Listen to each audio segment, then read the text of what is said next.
Hey guys, you're welcome back to my channel today. Thank you so much for stopping by. In this video, we'll be cutting and sewing this mermaid skirt with cut together tail. So I already uploaded the pattern drafting tutorial of the blouse. In this video, we'll be cutting and sewing the skirt, and in the next tutorial we'll be sewing the blouse. So I've gone ahead to fold my fabric into two. The wideness of this fabric on fold is 23 inches, and this is going to be for the front alone. Okay, so the length of my skirt is about 46 inches. I'll be folding about 2.5 inches in. Okay, so if you're going to add a band to your skirt, go ahead and determine that, and make sure your center front is on fold. So the first thing I'll do is to take my point. Since I'm not adding any band to my skirt, I'm going to take my point from the waist point, which is the start of my fabric. So the first point I'll take is the distance from my waist to my hip point, which is 8.5 inches. So I'll go ahead and mark 8.5 inches, and I'll rule a straight line across. I'll label it my hip point. Okay, so after doing that, you're going to label the waist point, which is the start of your pattern paper or your fabric. Okay, if you're adding a band, go ahead and take out the band allowance before you start marking your point. So the next point I'll take is the distance from my waist to my knee line. Okay, so just go up by 1 inch from your knee line. What I'm marking right now is 22 inches. The actual knee line is 23 inches. Okay, this is to enable you walk freely in your skirt. After doing that, I went ahead to rule a straight line across, and I'm going to label the line my knee line, and I'll label the upper part of my fabric as my waistline. After doing that, I'll start placing my body measurements. So the first measurement I'll take is my waist circumference divided by 4. I'll indicate that using my chalk, and then I'll go ahead and add 2 inches for my stitching allowance. So I'm not going to add that to this skirt, but if you want to add that, go ahead and add your that allowance. Okay, so on the hip line, I'm going to place my hip circumference divided by 4 also, and then I'm going to add 2 inches to that measurement for my stitching allowance. So go ahead and divide your hip circumference by 4 and then add your stitching allowance.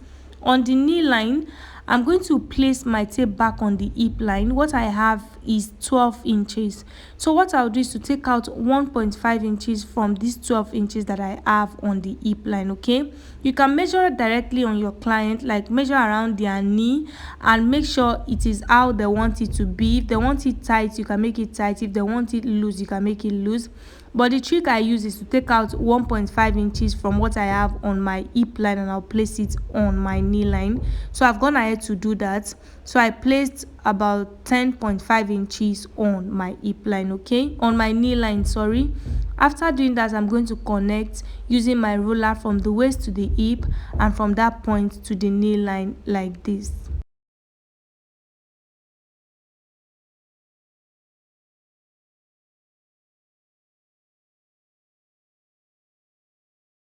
So guys, the next thing is to get the A shape on the base of the skirt. To do that, I'm going to slant from the knee line all the way to this end. So like I mentioned earlier, my fabric is about 23 inches on fold, so which is more than enough for me. So I'm just going to slant as you can see me doing. Okay, so after doing that, this is what I have. The next thing I'll do now is to cut.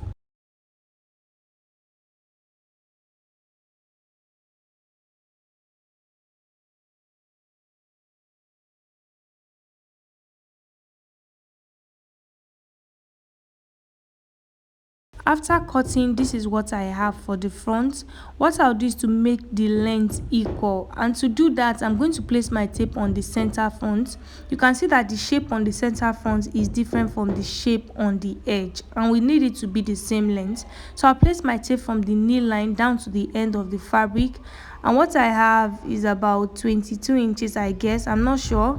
So I'm going to just place the same measurement that you have on the center front, place it on this side. Okay, as you can see me doing. So I'm going to move my tape around like this. Okay, and I'll go ahead and mark the 23 inches like this. So this sharp edge on the base is what I'm cutting out. Okay, so once I get to where it stops, where the 23 inches started from, I'm going to stop. So after doing that, I'm going to trim off this excess. Okay, so the side and the center front is going to be the same length. After doing that, I'm going to cut the back. Okay, so to do that, I'll go ahead and also fold my fabric into two, but I'll make sure that the fabric for the back is way wider than that of the front. So I folded my fabric into two. I went ahead to bring back the front fabric, and I'm going to place it on the back fabric. I'll arrange it in place. After doing that, I'm going to trace out the side. Okay, so this is not the center front, this is the side that has the hip. Okay, so I'm going to trace it out exactly as it is, just like you see me doing to the end. I'll also trim off the edge like I did before. Okay, after doing that, I'm going to turn my fabric to the other side so you guys understand what I'm trying to do. So we are left with the center back, which is the side that has the zipper allowance, okay, and the tail, and the cut together tail. In case you are wondering, the back fabric is 19 inches wider than the front fabric, so it depends on how full you want the tail to be. Okay, the fabric I'm using is 19 inches wider than the front fabric. Okay, so that's how full I want my tail to be. So the next thing I'll do is to extend my hip line and the knee line. Okay, I'm extending it into the back fabric. Okay, after doing that, guys, I'm going to go ahead and mark my zipper allowance for the back. So on the hip line, I'm coming in by 2 inches. Okay, on the waistline, I'm going to come in by 1.5 inches, and on the knee line, I'll come in by 1 inch. So on the hip line, I came in by 2 inches, on the waistline, I came in by 1.5 inches, and on the knee line, I came in by 1 inch. This is to enable me get the right amount of butt contour. Okay, so I'm going to use my ruler to connect from the hip to meet the waist, and from the waist to meet the knee. Okay,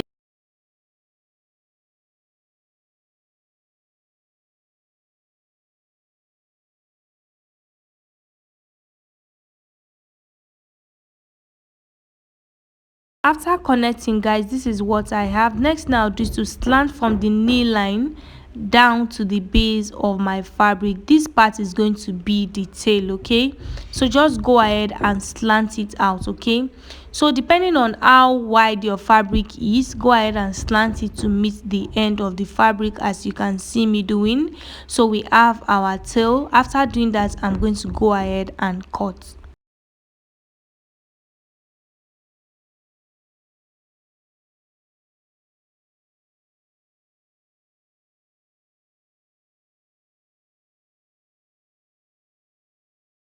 I'm done cutting, guys, and this is what I have. Okay, so you can see that the back is way wider than the front. Next now I'll do is to bring back my front fabric. Okay, and I'm going to reduce the waistline by 1 inch to enable my skirt sit well on the waist area. Okay, so what I'll do is to fold my fabric back again, and I'm going to go down on the center front by about 1 inch. Okay, you can do half an inch if you want.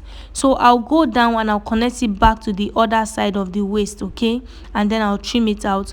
So make sure you do not go in by 1 inch on the other side of the waist while just doing this on the center. Okay, so as you can see me connecting, I only slanted all the way to the other end. I'm not cutting from the other end. Okay, so I'll just go ahead and cut. After cutting, I'm going to open it up for you guys to see.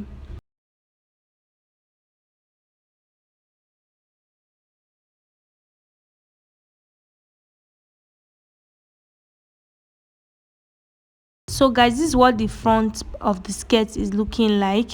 What I'm going to do now is to cut on my lining. Okay, I'm going to place this on my lining for both the front and the back, and I'll cut out. I've gone ahead to do that, guys. This is what I have.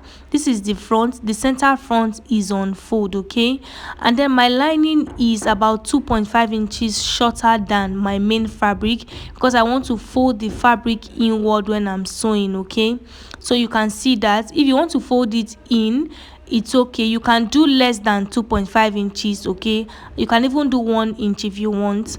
Okay, so once I sew the line and the main fabric, the fabric is going to fold inward, as you can see.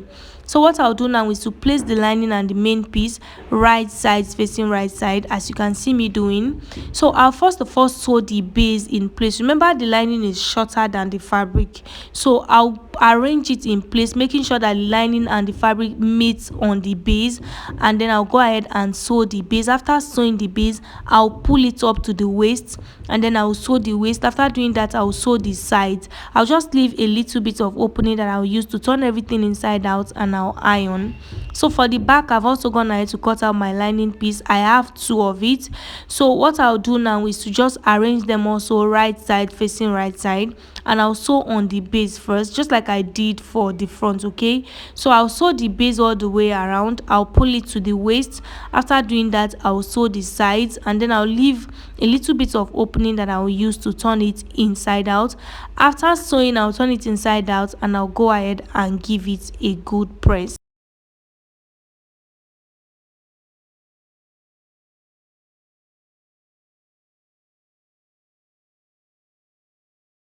So guys, I've sewn the back in place, and this is what I have. So I've gone ahead to also iron it in place. So the next thing I'm going to do now is to place the allowance that I placed on the back earlier. Okay, so for the waistline, remember I placed 1.5 inches, and we've already sewn the lining using 0.25 inches.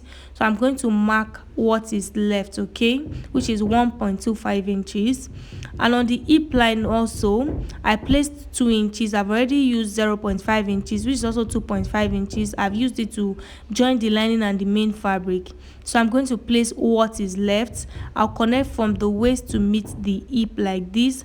On the knee line, remember I placed 1 inch. Okay, I've already joined my fabric to my lining, so it's no longer 1 inch. So I'm going to calculate what is left, and that is what I'm going to place on the knee line. But to get your knee line, go ahead and place your tape on the waistline, and make sure you mark your knee line accurately, and then go ahead and place what is left. Okay, so after doing that, I'm going to connect from the waist to the hip, and from the hip to the knee. From the knee, I'm just going to sew it 1/2 inch all the way to the end of the tail. Okay, so I'll also bring in my zipper. Okay, this is the zip I'm going to fix. What I'll do is to place the zip, and I'll determine where I want the zip to stop. As you can see, I'm marking there.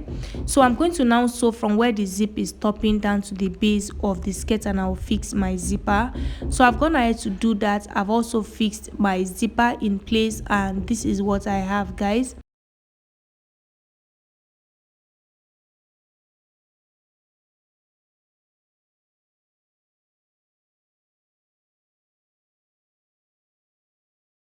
What I'll do now is to bring my front piece. So I've also gone ahead to sew the front piece all the way around. I turned it inside out, and I ironed it. I also went ahead to place my lace fabric on the base. I just placed it, and I turned it with the lining, and I stitched it on it. Okay, so what I'll do now is to place them right sides facing right side, as you can see, and then I'll go ahead and use my stitching allowance to sew on both sides. So my stitching allowance is about 2 inches, but I've sewn my lining with the main fabric, so what is left is what I'll use to sew all the way to the end.